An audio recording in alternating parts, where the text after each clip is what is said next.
Keely, welcome to Pretty Smart. Thank you so much for having me. Thrilled to be here. Thank you for coming.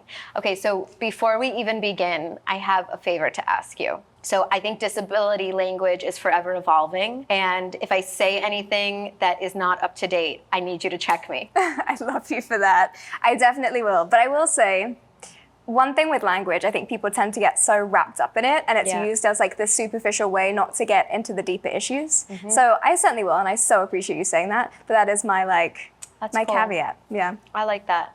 I'm with you.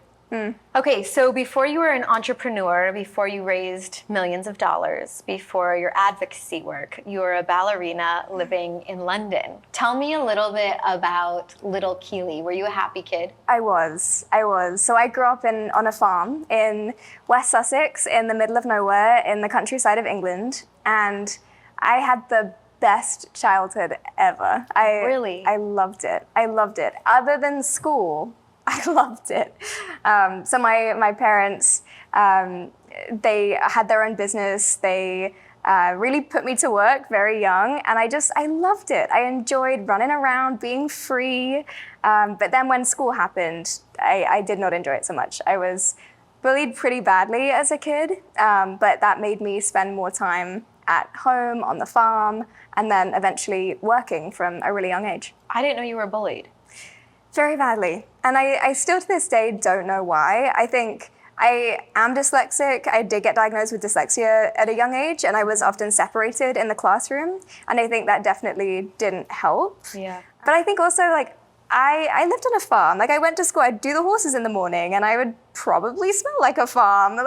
And kids don't get it. They don't like that. And I was maybe just slightly weird to them. Do you carry that with you to this day? Definitely. Yeah, definitely. In what ways? I think, like all of us, obviously in this world, we're made to be so conscious of ourselves. I have always been very self-conscious, and I think because of that bullying, but I think it's also in a positive way. Everything that I do, I try and do it with as much kindness as I possibly can. Yeah. And I truly believe that kindness can change the world. And so those small, simple things, those small, simple gestures that people can make, I think people often don't realize how much they mean to people. So I think in a good way, it's affected the way that I think about treating other people. And not perfect in any way, shape, or form. And there's probably people out there who have been like, wow, she wasn't kind to me. But I try so hard to make sure that everything I do is with kindness. I think we'd be hard pressed to find somebody who felt like you weren't kind to them. You dreamed of being a musical theater dancer on West End and on Broadway stages. And you were 17 years old and living in London, training to be a dancer. And then what happened? Because of the bullying, my mum was trying to find spaces for me where I could belong. Yeah. And immediately gravitated towards dance. So when I was around maybe 9, I started performing in the West End and started working from, as I say, a really young age. And then when I was 17, the dream had always been to move to London, go to one of the big dance academies, and I got into the one that was at the top of my list. The previous year, I hadn't got into that school, and I was so disappointed. So it was such a big deal that I'd got in the second time around this year. And I remember starting, everything was fine, I felt fine.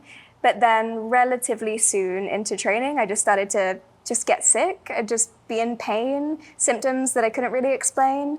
And then started to go to doctors to try and get some answers, thought it would be maybe a relatively, hopefully simple fix, but then was consistently told that I was making it up, that it was all in my head. That is the saying that stays with me forever, that it's all in your head. And just being so dismissed by the medical system and having to try and find answers, and then that led to many, many years of searching and medical malpractice and mistreatment by the health system. Wow, I actually didn't know that about your story. Yeah. What were you eventually diagnosed with? So it's quite complicated. So I originally got told that I had Crohn's, colitis, autoimmune, various other things, and then I was I had a surgery, and then long story short, had about 8 surgeries in less than a year, continued to get tests. I would get told by one doctor that I had one thing, get told by another doctor that I had another thing, and then none of these doctors would communicate with each other. There's a massive communication issue with doctors and specialists. They just do not speak to each other. So I ended up getting put on a surgical emergency ward after a surgery that I had that went wrong. And that surgery led to me having a permanent ileostomy, which was something, especially as a dancer, I was terrified about, because it completely changes your body for the rest of your life.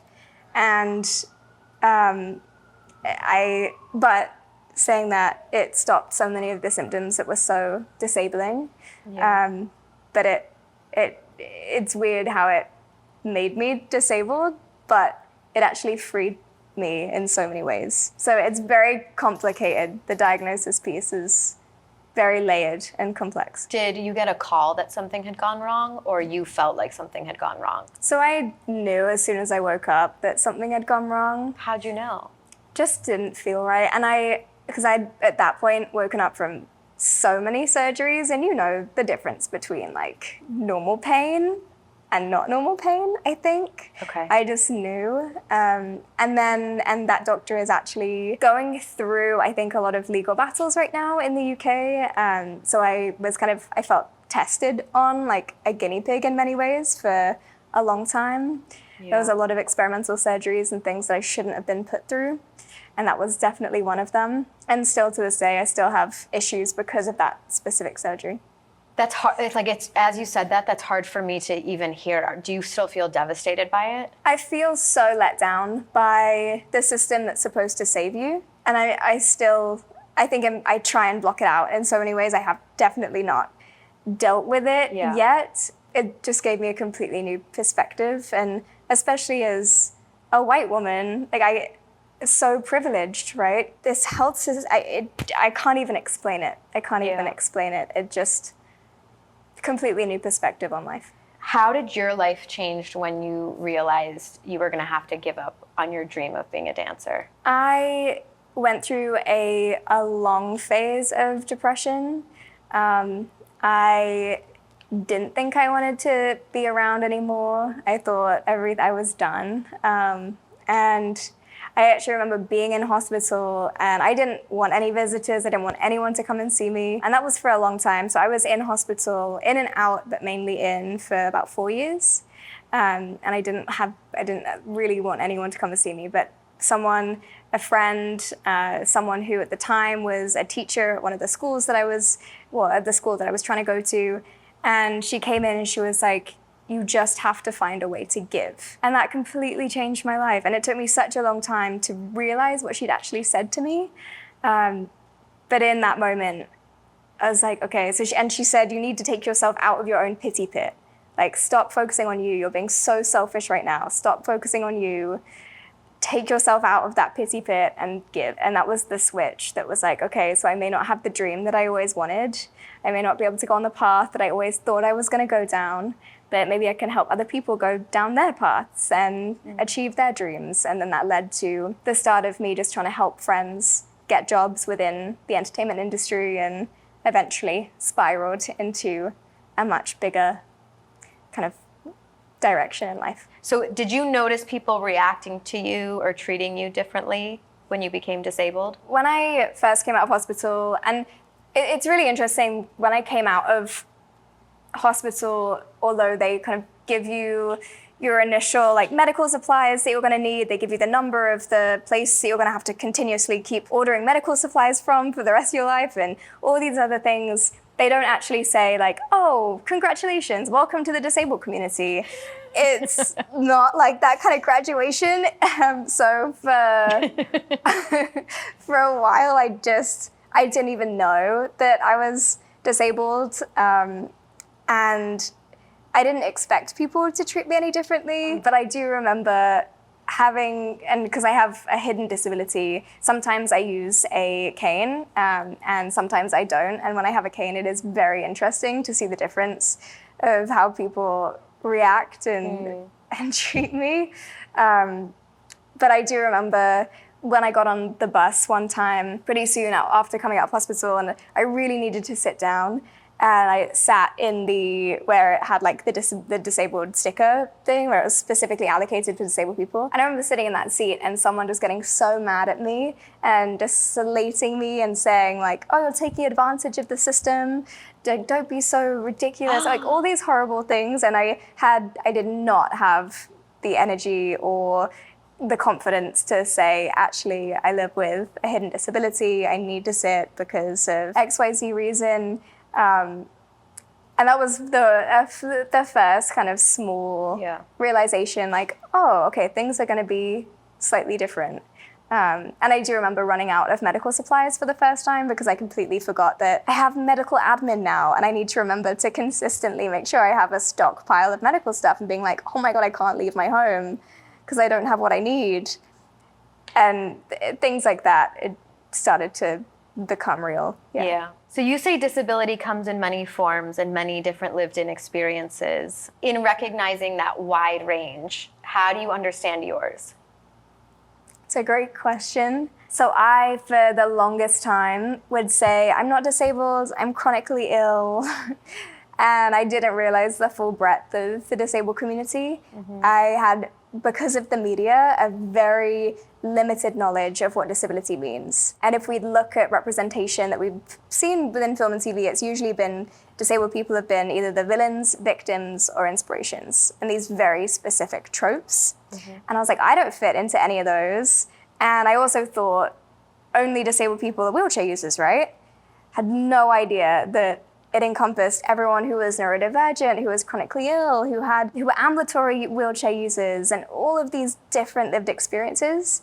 So, and I'm still uncovering it to this day. I'm still trying to continuously remind myself that we can also be proud of being disabled while having a complicated relationship with our medical conditions. Yeah. And that's something that I struggle to continue to remind myself. You just constantly push forward. I kind of think of Ariana Grande because she's like this tiny little girl, so beautiful, and has this insane voice, and no one expects the voice to come out of her. And that's how I feel when I look at you, like a tiny, beautiful girl, and like a huge amount of just like ambition and leadership qualities and pushing forward. That's the word, really. It's pretty remarkable. I was surprised to learn that you got fired at one point. Wait, which time? Which time? What do you mean, which time? Were you fired multiple times? I mean, I don't know, was it the time when I was having to serve coffees? I was so bad. It was up like 7 flights of stairs. They didn't like let us take the elevators, and I had already come out of hospital. This was like one of my first internship opportunities, and I couldn't take the stairs because of my disability, but they wouldn't let me take the elevator because you can't take the elevator because only the important people go in the elevator, not the interns. And I had to serve coffees, so I would be so bad because I physically could not get up and down the stairs all day. So I got fired from that job. Yeah. That's not the one that I thought about, but that's wild. Was that your job in Hollywood? No, that was in England. So what's the one in Hollywood? So I ended up losing a job because of disability discrimination when I moved to LA. I was so excited about getting back into the creative industries and looking for all the different avenues that I could do that. And I remember just getting this amazing, amazing opportunity. It was kind of like that feeling again of when I got into that dance school in London. Yeah. And then after disclosing my medical conditions, after them finding out that I also have a permanent ileostomy and I have various other different accommodations that I need, I got told that I could no longer have that job. And it was once again that same feeling of when I was in dance school and just losing it. And I continuously blame myself because I'm like, it's my health. My health is stopping me from doing so much. But it's not. In that case, the environment could have changed. They could have changed their actions. It could have been such a small, slight change to what they had in their mind. And they didn't want to do it. It wouldn't have cost them anything extra. It was just ableism and discrimination.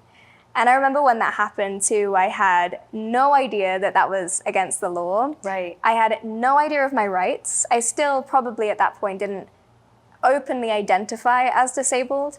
But But I remember speaking to other people in the community and them saying, you know, that's not right. Like, there are laws to protect you. There's the ADA in the US, there's the Equalities Act in the UK, but then also so many friends and people in the community saying that this happens all the time.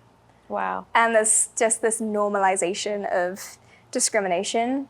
And that was definitely a light bulb kind of moment of what am I going to do now? Is that when you started your talent agency? It is. It is. So what did you name your talent agency? So I named it C Talent. So it was a talent agency that specifically represented disabled artists, so disabled actors, writers, directors, content creators. And I named it C Talent because as disabled people, we often don't get access to option A or option B, and we have to create our own option C. And I was actually taught that by an amazing disabled artist called Lachi, who is a blind singer, songwriter, musician. And it was really, creating that agency was really just the doors opening to finding that pride too in my own identity, and realizing that actually it's gonna be okay. You don't, again, like, you can move tracks, you can move parts. What have you learned about your own resilience through all of this? I am a very determined and impatient person, and once I get my mind stuck on something that I want to achieve, I will do everything in my power to achieve it. Yeah. But if something out of my control happens and that target has to move, I think I've learned now that that's okay and you can still make it work. Have you ever hid your disability or tried to hide it? So much, yes. Oh, yes. I wanted to completely hide it. And I realized very quickly that when I tried to hide it, I wasn't my full self, because it is a big part of my identity. But I also then didn't get the accommodations I needed. I didn't get the access I needed. I was making myself unwell and in more pain than I needed to be, because I wasn't advocating for myself. I was just trying to hide a massive part of myself. So you don't do it anymore? I try not to. I'm very proud of this community and very proud to have a space within it, and trying very hard to just use my own experience, my own lived experience, to hopefully forward the work. But it's still hard. It's an evolving challenge. Do you mind saying more? When you say it's still hard, what do you mean? I think there's so much shame that I feel still, because you're so, you're taught by society that disability is an inherently bad thing. Yeah. And I also grew up in a household where my grandparents were so proud of not having to use mobility aids. And around me, everyone say, wow, look, they're so old and they don't have to use a walker or a cane, and they look so good. And you're like, that just, every time someone says that, it's just a reminder of like, oh yeah, of course, like helping yourself is bad. When it's like, no, actually, I benefit from using a cane. It's going to make me better. There's no shame in doing it. Yeah. But there is so much internalized ableism that I'm trying to unlearn. But it's also, that period of my life was such a traumatizing time, and I haven't even spoken about half of what I went through, and I'm not ready to yet. One day I will be. But I was abused so badly by that system, and I carry that within my disability, because that's the time of my life that made that a reality. Right, it was the result of all of that. How much peace have you made with the cards that you've been dealt now? I would say I'm in the best place I've ever been in my life.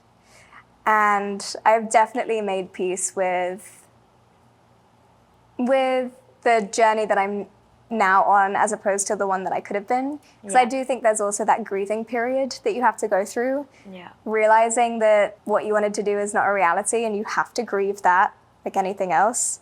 But I'm so excited and grateful for the people I get to work with and the places I get to go and the life I get to live. And I still have pinch myself every day waking up in LA. Like, who'd have thought? Like, move out to Los Angeles. I never realized. I feel the same way. I look at the palm trees, I'm like, I live here. Like, this is amazing. I know. Is there any tool or anything that really helped you unlock some of the depression? Was it a great therapist or just time alone? Like, what helped you? Definitely friends and family. Wow. And that woman that said giving is key. And it sounds so corny and so cheesy, but it really helped me. As soon as I took the energy off myself and put it onto others, it was completely life-changing. But I still deal with it. It never goes away. You have to work on it every single day. But the love of my friends and my family and having those deep conversations and being able to be real with people rather than just those superficial kind of pretending everything's fine when it's not, and just really getting into it with people, and also realizing that everyone is going through something. Even as perfect as things look on the outside, there's always something happening and you're not alone in that. Yeah. And I kind of relate that to chronic illness and disability as well. Like, I'll get told so many times, like, oh, you look like you're doing great at the moment. You look fine. You look so pretty and wonderful, and you look so healthy. And you're like, I wish you could see my insides. Like, not so much. So you just never judge a book by its cover. Well said. So there's an untapped power that the disability community holds. I've always felt like every marginalized group or minority group holds this untapped power because of their unique experiences. Like, they can bring something to a situation where other people totally have blind spots. What, in your opinion, what is that untapped power? First and foremost, it's the untapped talent of disabled people. Yeah. We have not had access to so many rooms and so many jobs and so many opportunities and so much funding just because of the preconceived notions around disabled people. But disabled people are some of the most creative, intelligent, skilled, qualified people you will ever find. And they have been left on the table for far too long. So first and foremost, it starts with the people. Yeah. But then also the buying power of disabled people has completely been underestimated. I think it's $13 trillion in global buying power, with friends and family involved within that as well. 13 trillion? 13 trillion. It's huge. It's huge. Wow. But it's just been so overlooked. And I will say, and this is something I learned with my first company, is we often have to tell people, remind people, educate people, convince them to see it, and talk about that economic power of the disabled community and that untapped market. But if we don't address the human rights aspect, then we will not have systemic change. I think that economic power will get us in the door, but it won't allow us to stay in the room, and we have to address the civil rights and human rights aspects as well. And so what are the civil rights and human rights aspects?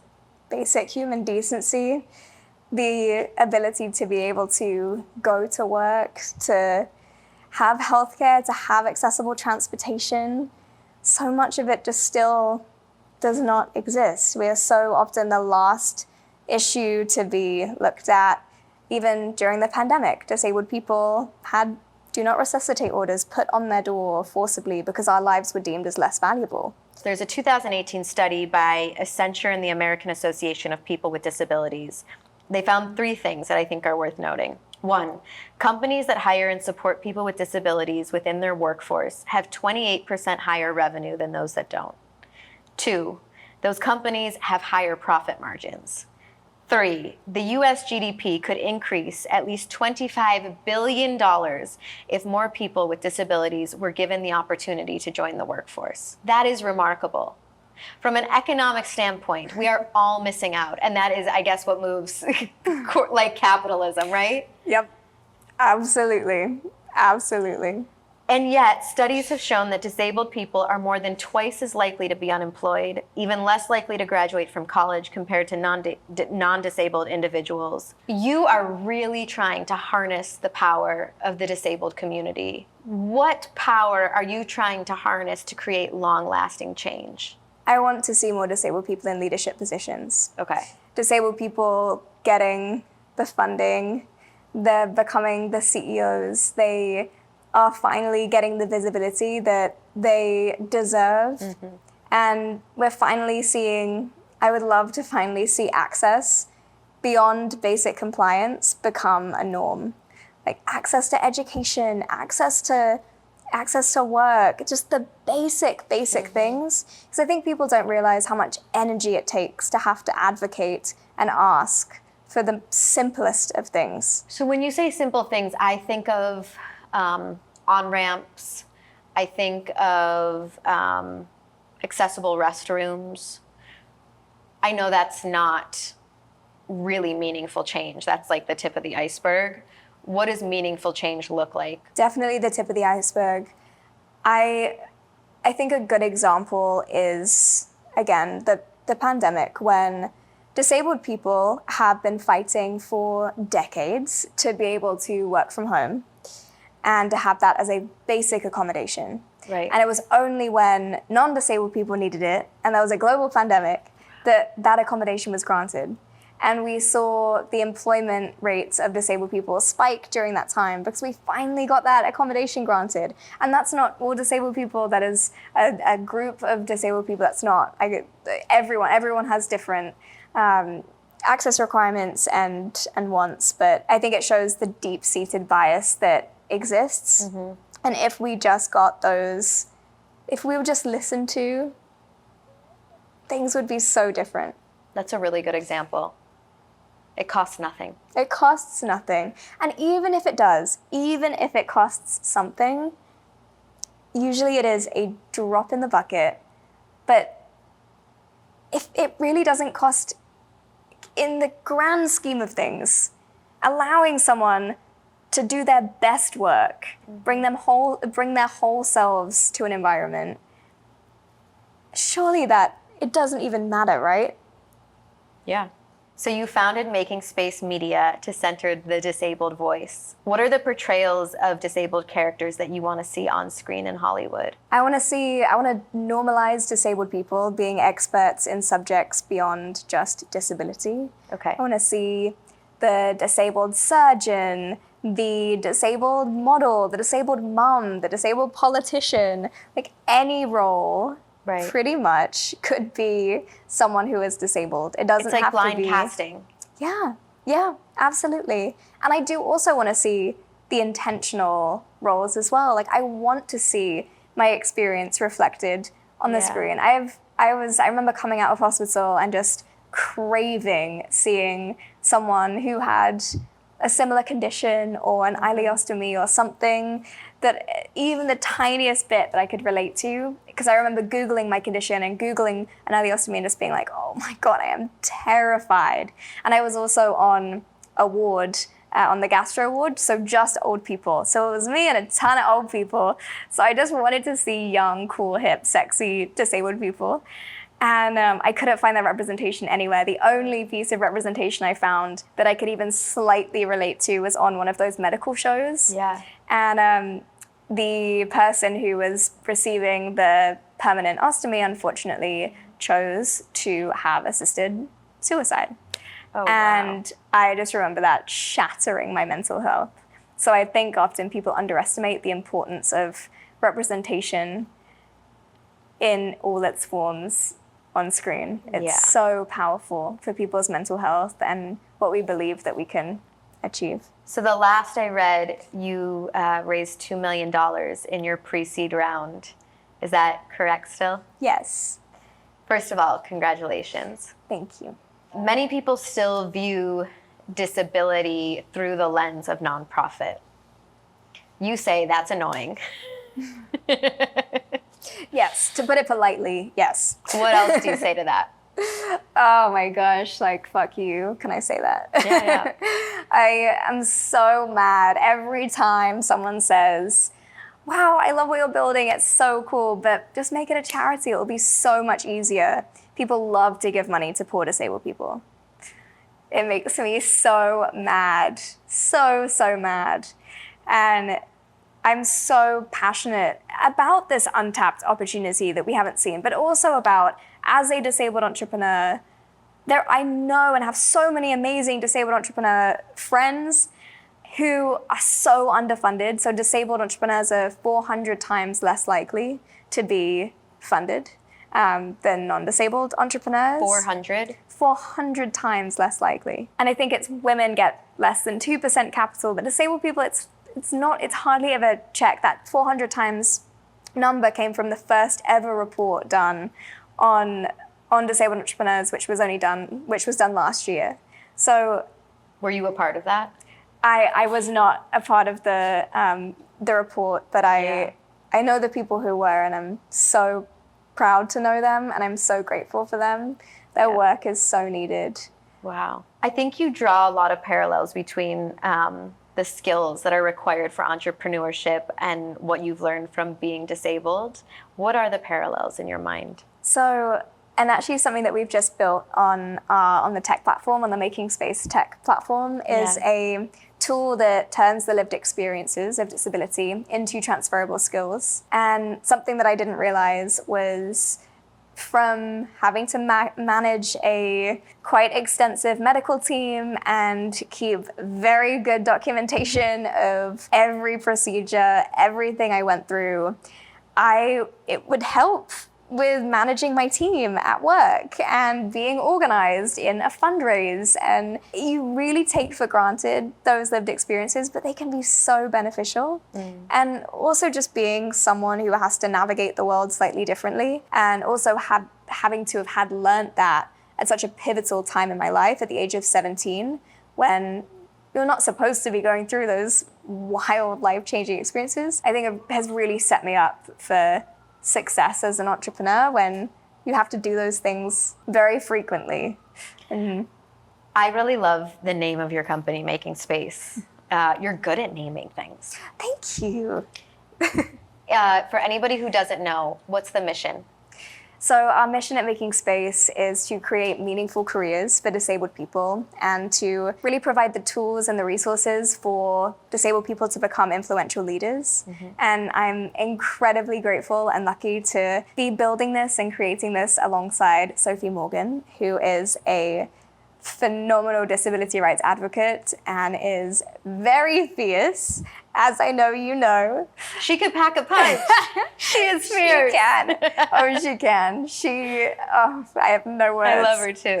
And we, with Making Space and Making Space Media, really have this dual approach of, through technology, we can increase employment and democratize free and accessible education for disabled people. And then through the media side, we can really increase disability representation, tell those untold stories, and hopefully just tell the stories that need to be told. The ones that you wanted to see on screen. Yeah, the ones that the 17-year-old me wishes existed. So this really sort of shocked me. It was interesting to learn that the disability rights movement adopted many of the strategies of the civil rights movements before it. What do you think most people don't know about the movement, and what did it adopt? I think a lot of people also, they don't recognize that disability also intersects with every other identity that exists. And those disabled people that crawled up the Capitol stairs, that locked down and were in those buildings, those federal buildings, for a record amount of time, that were so resilient and so forceful and so determined and dedicated to make this change. They put their bodies at risk. They did whatever it took to get us those very basic, fundamental rights that we deserve. I just think when people think of disabled people as less, as more vulnerable, as people to be pitied, they need to go and Google the Capitol crawl. They need to go and look at those people who fought for 504. They need to go and watch those clips because, oh my goodness. I haven't seen them. Oh, you have to watch them. I have to watch. And you have to watch the film Crip Camp. Crip Camp? Crip Camp on Netflix. Okay. Co-directed by Jim Lebrecht, who, good friend, amazing human, very talented director. It really tells those untold stories. Okay. The Americans with Disabilities Act was signed into law in 1990. And President Bush said at the time, let the shameful wall of exclusion finally come tumbling down. Now, I was born in 1991, so this was passed a year before I was born. What did it look like for disabled people before this was passed? Do you know, it makes me just even emotional, even just thinking about that day and that time and how hard people fought for that to be a thing. I was very grateful to have got to spend time with Judy Heumann, who is known as the mother of disability rights. She sadly passed away a couple of years ago now. And Judy often talks about her story as a young girl who had polio, who became disabled, and who couldn't get access to school. They turned her away because it wasn't accessible. There was no rights in place. There was no laws in place for her to be able to say that's not right. It was just normal for disabled people to be turned away from education, from employment, from healthcare, from stores. And she then wanted to go on to be a teacher, and they did a medical exam and they turned her away because of her medical condition. And whilst we still see issues exactly like that today, we have laws in place to be able to say that's not right, and the law says it's not right. And it changed the world. And it is incredible that the ADA has been used as an example globally as this is how it should be. This is the best. We have the best in America. Really? Even though it hasn't been really formally updated or amended in a very long time, the ADA still stands as the best law for protecting disabled people globally. Wow. I didn't know that. Which is slightly scary too, right? A little bit, because I hear you today saying there's so much bad. that still is bad. There's so much work still to do. But compared to developing countries and other countries out there who still don't have anything in place, but also a lot of countries have used the ADA as a foundation to build their laws on top of as well, which is really cool. What are the best ways you found for people to be an ally to the community? First and foremost, listen to disabled people, listen to what we're asking for, and support and advocate as well. Sophie founded a campaign called Rights on Flights, and she has been making waves with trying to make travel more accessible. Flying on an airplane for a wheelchair user, for all disabled people, is extremely frustrating and inaccessible, and the laws don't apply. Like the ADA, the Equalities Act, they don't apply in the air. So, yeah.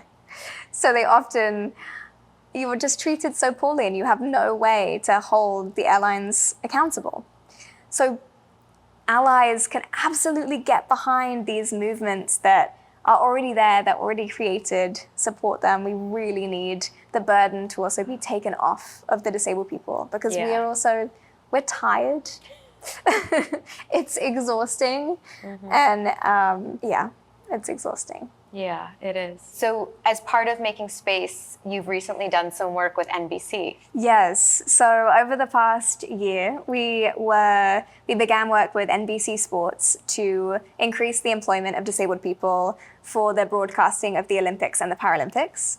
And through the platform and through training and through sourcing amazing talent, we were able to work with NBC to get a historic amount of disabled people hired for the broadcast of the Olympics and the Paralympics. And one of the cool things is being able to get disabled people hired not just for the Paralympics, but also for the Olympics. Wow. And Sophie will also be the first disabled host of the Paralympics. But we made a lot of firsts with NBC, and it's been extremely exciting to, I think, really use this as a blueprint for what other people can do. And it was so simple. It's so easy. There's so many talented people out there. We just have to break down the barriers to the opportunities.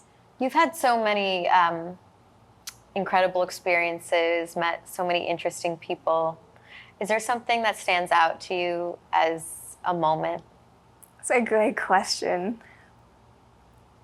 I would actually say getting to meet Gloria Steinem, who is such an icon, for lack of a better word, and getting to learn from people like Gloria and what they did, the fight that they went through. And I said with NBC it was easy. NBC and getting disabled people in the door and getting talented people hired, the fight is not easy. But the simple act of employing people, of treating people with respect and dignity and recognizing their skill, I mean, that is so simple. So I think meeting Gloria and learning about her experiences and also just realizing that whilst we've come so far, we're still fighting the same fight in so many ways. Do you feel like hearing that it was so difficult for her makes it feel more palatable for you? I think it does.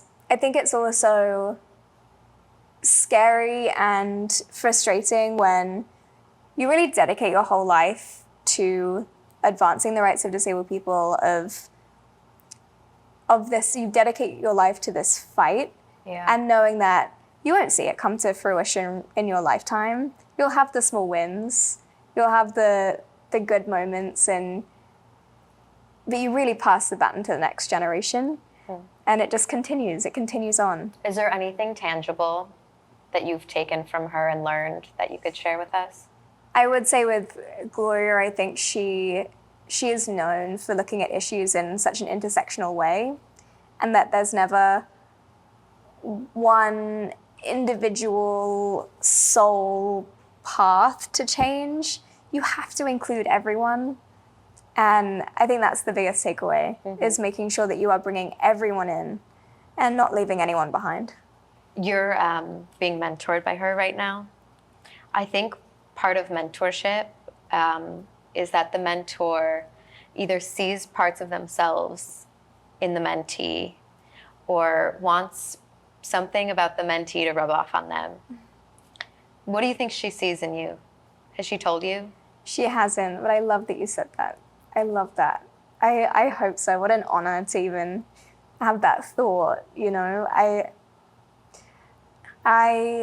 think that Gloria was so brave. She took so many major swings, and she did things that people had never even thought about before. I think of the Playboy bunny experience that she had and the journalism that she did, and she was so smart and intelligent, but she also spoke up, and I want to channel more of that in the work that I do. I think I have a tendency to maybe channel British energy of like the no, sit down, like don't be so loud, but you need to be. So I want to channel more of that through her. You're gonna stand up. I think you have in so many ways, Keely. Thank you. Okay, a little rapid fire. Okay. Something about yourself that you're most proud of. Persevering.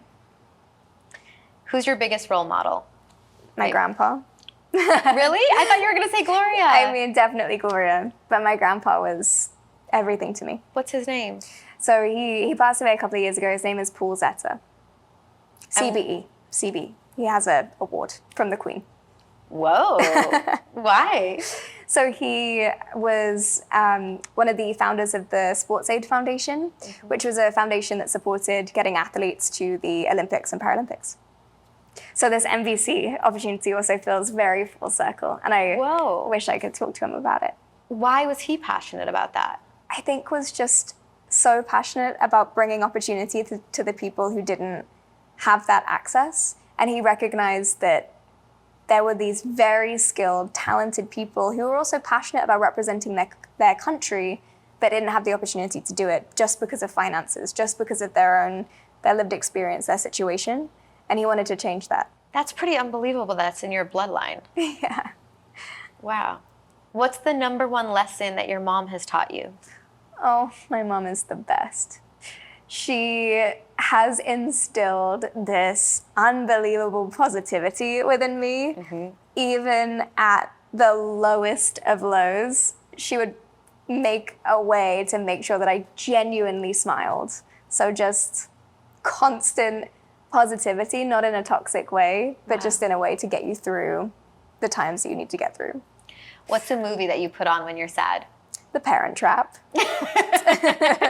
Favorite movie of all time. Are you Hallie or what's the other one? Yeah, the British one. Yeah. The British one with the bad accent. Yeah.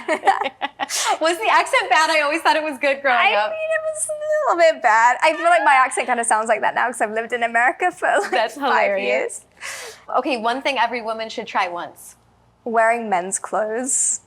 I love that. It's comfortable. What made you say that, Keely? That's fabulous. I love being comfy. Me I love too. being comfy. I shop in the men's section sometimes. It's better, right? And cheaper, I feel like. It's better, yeah. And like cool and oversized. Yes. Okay, a life motto that you live by. I love that Oprah quote when opportunity and preparation come together or something like that. That equals luck.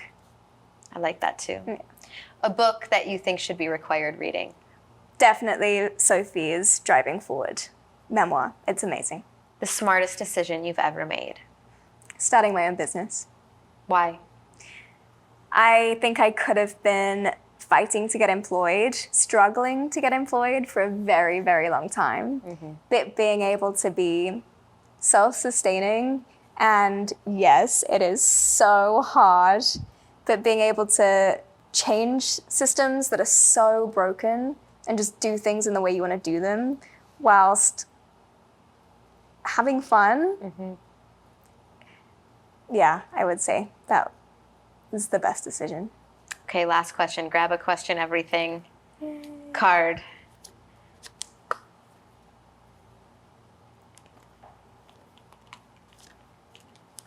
All right. What lesson has taken you the longest to learn? Patience, but I still haven't learned it. I'm so impatient. I'm not sure in what you do you need patience. I think impatience might be a good thing. I'm so impatient. It's awful. If anyone is on the other end of an email from me, I will pester them until they reply. I actually really like that. That's a driven person. It's true. It's Yeah, true. I pester people till they reply too. Yeah. You have to. Needed, right? And I love a cold pestering. email. Yes. Cold email, cold message them on every platform. I mean, Stalk them, really. just a little bit. Yeah. I love that. Do you want a magic mind? I would love to. What is this? So I'm working with them. It's a productivity shot, so it boosts energy and helps me focus, but it's all natural because I don't want to drink a coffee in the afternoon. I'll never sleep, you know? Fair. It's very green. Hopefully I don't spill it. I know, I would spill too. I'm very clumsy. It's delicious though. Nice. Yeah. I have one more interview of the day, and so I have to down one of these before Kimberly comes. Nice. I like how it is magical.